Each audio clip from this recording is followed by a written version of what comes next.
afternoon. Hello. Can we just get the latest team news that you've got, and in particular Leandro Trossard? Yeah, with Leo, there is another test today. We have to see how he's feeling. He doesn't look much. So we still have a few hours and we have to wait and see. So there's a potential chance he could be available? It is a potential chance, yeah. You welcome back Martinelli and Odegaard and Madueke during the week. You did mention earlier on this week that you were hoping to get a behind closed doors game for Gabriel Jesus and some of the others. We understand this happened yesterday. Can you confirm that happened? Who was involved and if they're in contention for Sunday? Yeah, it did happen. So Gabi participated, Ethan as well, because he wanted some minutes. So we took that opportunity, obviously, for the players that they need a bit of exposure and competition to provide that to them, and it was very positive. With regard to Victor and Kai, and there's one more, it's completely slipped my mind. Anyone? Gabi? With Gabi. Sorry, we know about Gabi. Yeah. Are any of those available, or how are they progressing? Yeah, we have another day tomorrow, so let's see how everybody is tomorrow. You described your players after the Bayern Munich game as immense. Have they surprised you in any way with how they performed and their mentality and their character, particularly in light of the injuries that you've had so far? Not that they surprised me, but after you have to be able to perform in the manner that they did individually throughout a long periods of the game against that opponent, and that's very, very difficult to do. And I just said that that's the way I felt about the players, how I feel about the players, and now it's about finding again the same consistency on Sunday to go and win again. I wonder if you'd heard Joshua Kimmich's comments after the game. He said Arsenal rely on set pieces, they love to play long balls. Today was not so much about football.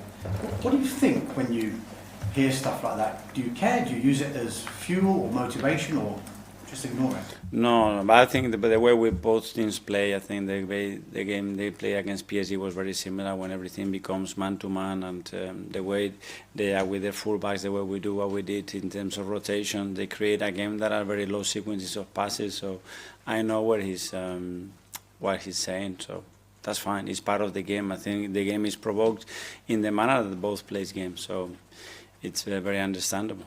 Arsenal seem to like this fixture in recent years. The last 7 games, Arsenal have won 5 and drawn 2 against Chelsea. What is it about this fixture that seems to bring the best out of you and your players? I don't know. Obviously, it's a big game. It's a big London derby. We're going to play a really, really good opponent. They are in really good form. And yeah, we know the challenge. We know the opportunity that we have as well on Sunday. So we are fully ready for it. If you speak to Chelsea, they seem to play down their chances of potentially challenging for the title. How do you view them? Are they title challengers? Are they your main threat? Well, I think we are all there, and they are there because they fully deserve where they are, what they have done in the last few years. I think the squad that they assembled, the numbers that they have, the amount of quality, the manner and the coaching staff that they have, it makes sense that what is happening there is very, very positive, and they deserve to be there. Final one from me, Mikel. This time last week, you were looking ahead to the North London derby, Bayern Munich and Chelsea. You've successfully negotiated the first 2 of those tests. How big a statement would it be, and how big a statement of a week would it be if you were to go to Stamford Bridge and win?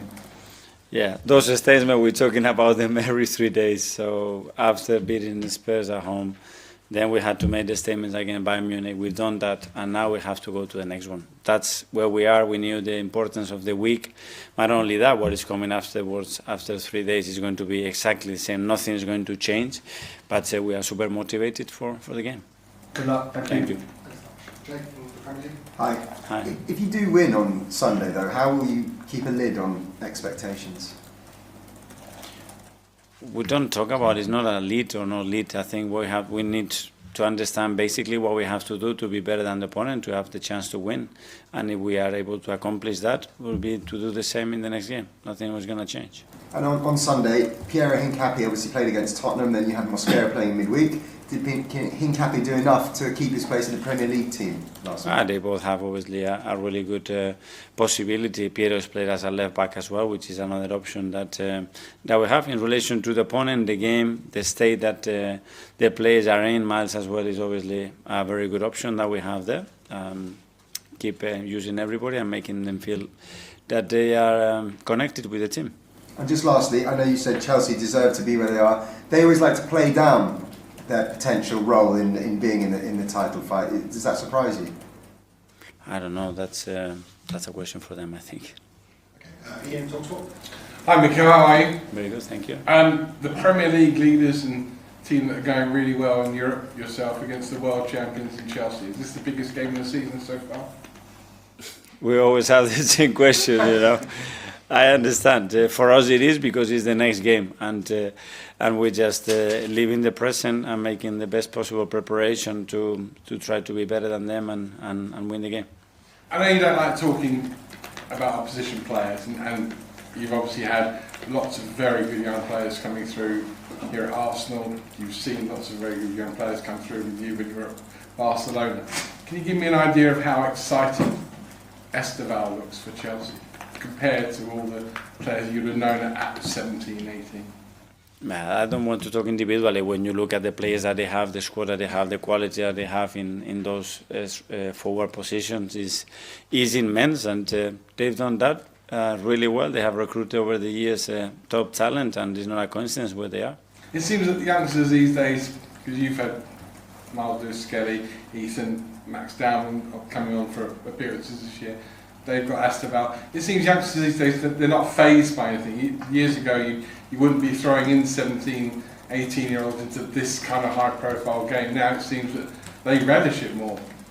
Yeah, well, I think that relies on the individual and his personality, his character, and his ability to cope with that context and the pressure that comes with it. And yeah, I think it's a really positive thing. And I know you don't like to talk about opposition players, or indeed highlighting just one of your own team, but I would like to, if I can, in Declan Rice. Are we looking at a, if not this year, maybe next year, a Ballon d'Or winner? I hope so. That would mean that we have won a lot, and because normally it goes very much related. Again, I think he was immense today. I think he's been immense since the start of the season, and it's an incredible and crucial play for us.